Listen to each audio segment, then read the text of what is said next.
Faculty and Student Affairs and Special Programs to order. We will begin with the action items for approval. We'll take, we will take up the following items. Action item A, approval of minutes from June 3rd, 2019. And move for the can I get, So moved. so moved. There a second? Second.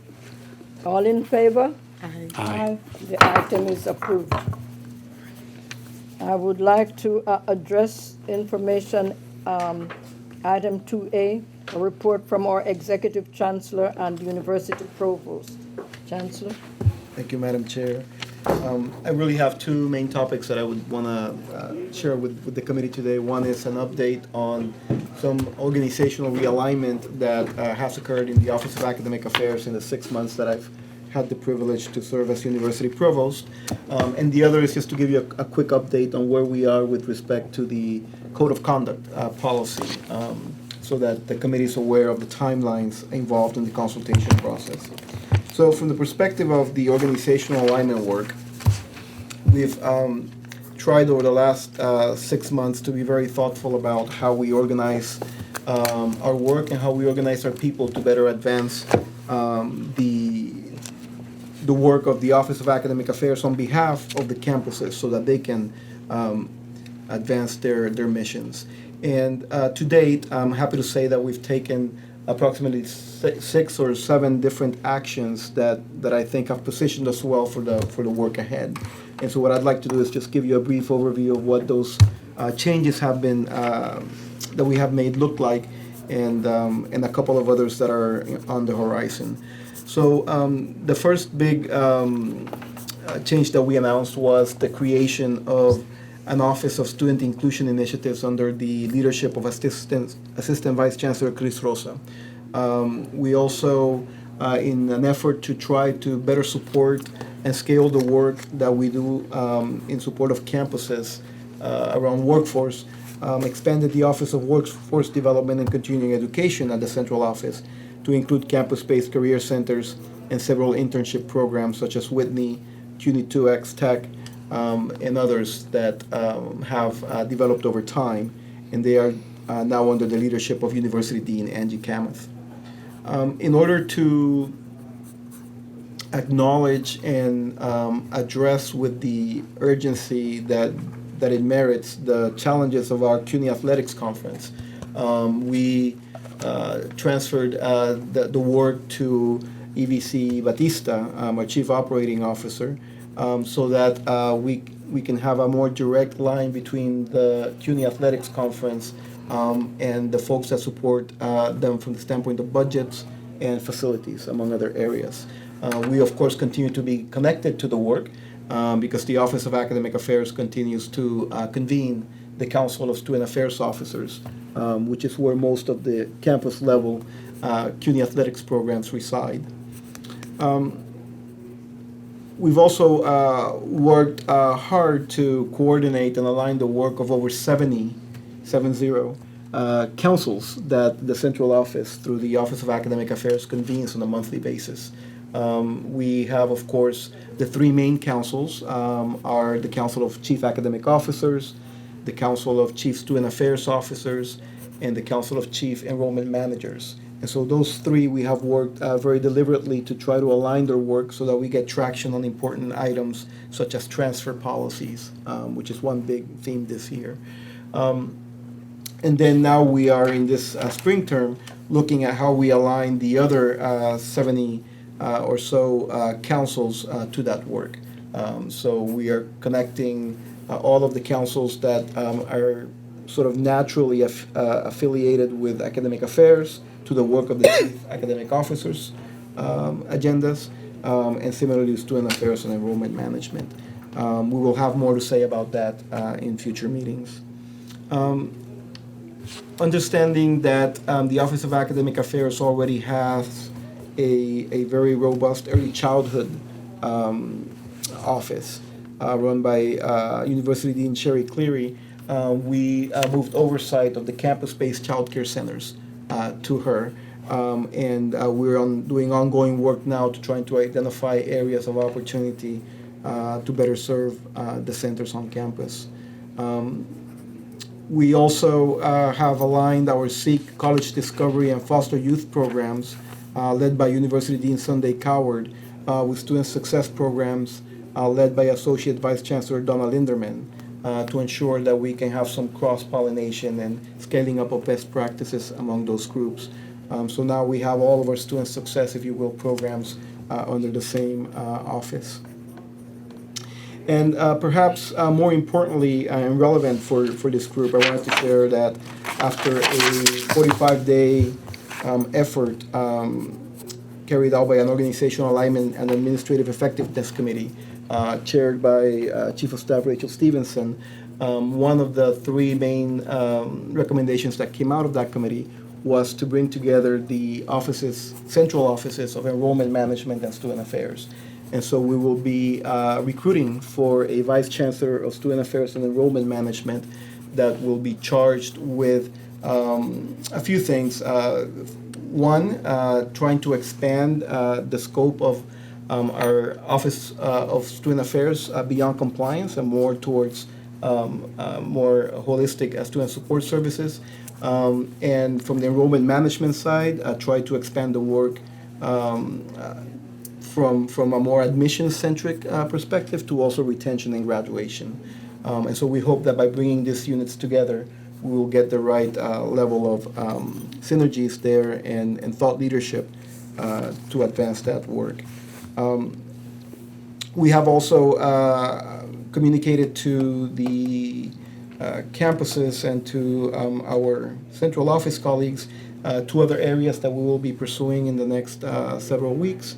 One is the creation of an academic technology unit within the Office of Academic Affairs that will facilitate conversations between the campuses, the central office, and Computer Information Systems Office in particular. So some project management capacity there to ensure that we're prioritizing the right technology initiatives. And the other is around an effort around data governance. So how do we best work with our existing stakeholders and offices to ensure the integrity of the data and its ethical, responsible, and strategic use. So the work on the academic technology function and data governance is evolving, and we will have more to say at future meetings. But with that, I will stop and see if there are any questions around the reorganization. Any questions? I'd love to see some sort of visual of it, to help me see how this is all coming together eventually, but obviously not today. Very good. We will definitely do that, and be happy to bring it to this committee. Any other question? Student? Do you have a timeline by when we can get that information to kind of give a run? I would say that by the March meeting, we should be in good position to do so. There's still some moving parts, but we can certainly, if not in a visual way, at least present a summary of all of these actions. So you've heard the report for acceptance? I'm sorry, is the report finished? I thought that was just like we were just going to this part. That's part one. No worries. She's too efficient. Yes. The second item is around the student code of conduct policy. We have shared a draft of that policy with both UFS and USS. We have received good comments from both governing bodies. We're in the process now of having some additional conversations, particularly with USS, around the concerns they have raised. Our goal is for the Office of Student Affairs to generate a new document and consult with the Office of General Counsel around on that new document. Before then, it's shared back out with our colleagues for further consultation. our hope is that we will bring for the March Board of Trustees meeting, that we will bring to this group as an information item the revised policy to that date. And then based on the comments we get from this group, we would then finalize the policy that would come in the March, in time for the May Board of Trustees meeting. Is that it? Is that it? That's it. All right, now that we've had it, may I have a motion to I accept? don't know, are there questions Yes, about sure. the second part? I don't know, does anybody have questions about, Maybe? I mean, I guess there's not much to say except that Yeah. we look forward to seeing the language. Okay, Hugo, we have a meeting with USS this week. Can you facilitate a meeting with us with USF so we can go over the comments that they've sent in? Oh, have a subsequent meeting with UFS or be part of? Well, you sent comments, but we'd like to meet with you to go through the Sure. comments, yeah. Let's do that. Okay. Just one question though. In terms of the March meeting, does that mean that we'll be having another subcommittee? Because I'm guessing I'm getting the gist of the conversation here. I'm sorry, I just came back in.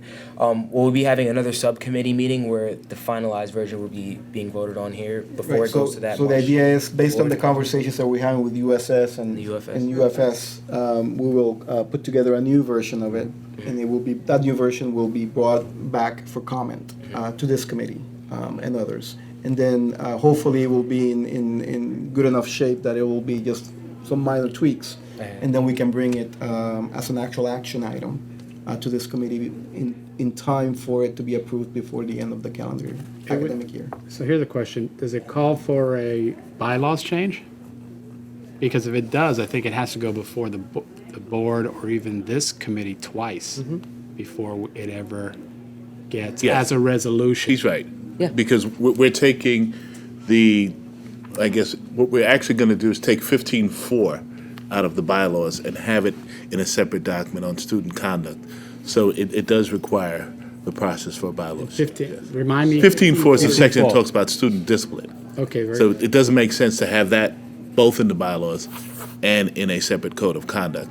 So all of that will be housed in the code of conduct, and the rest of 15 will remain the same. So there's going to be okay, just so I get this straight, 'cause now I'm a little bit confused. The policy brief said that there would be no changes to CUNY bylaws, correct?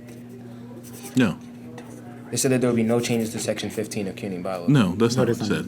It said that, no, it didn't. It specifically said that we would take 15.4 out, because 15.4 deals with the whole process on student discipline, and that the rest of 15 would remain the same, particularly the section dealing with student clubs and student government being. Okay, so I'm seeing it, and it says, will the new student code of conduct replace Article 15? It said, no, the document is intended to be incorporated by reference into the existing. By reference, right, but we're So gonna, it wouldn't be changing anything in section 15, would it? yes. It will be Article changing. 15. Right, so 15.4 will now say Hey, student Is over. student conduct issues will over. be handled by the University Code of Conduct. So it'll make that reference. So that's what the it means change by that'll make. incorporate Okay, by so reference. My second question would be, how would that be updated again in the future?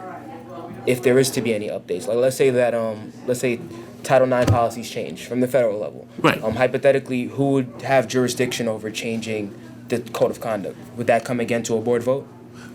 We would share it with, I don't think it would need to come to a board vote, but we would share it with all the stakeholders once we make the changes. We were still vetted with the stakeholders. Right, I see. right, yeah. But I think that's a little bit disturbing to me personally, because I was under the impression that this was going to be a document that would continuously reference, like, let's say, the existing documents, and if those existing documents were to change, then that's when it would be effective. But basically what I'm hearing now is that this code of conduct will be a standalone document, and if there's any tweaks to this code of conduct, it would not need to come back to the board again for approval. Correct. It'll be just like any other university policy. But like any other university policy, it would go before all of the stakeholders before the changes are made. We don't change any of our policies without So- bringing them through.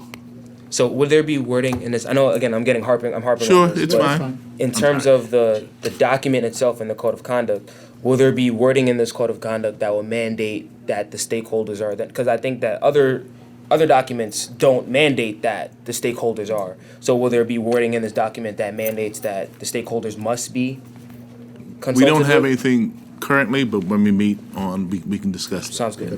Okay, dope.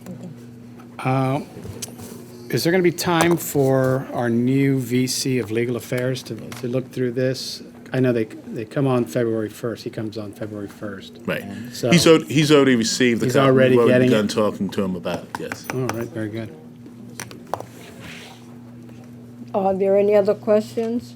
If there are no other questions, can I move that we adjourn the meeting? What, did you want, I guess we don't, do we need to accept the, No. we don't need to It's just accept an the information report? item. You move? I did, no, I slapped, I did not move. Someone else can move. I don't like to vote to end meetings. So moved. So moved? Yes. Is there a second? Second. Am I voting no? You did.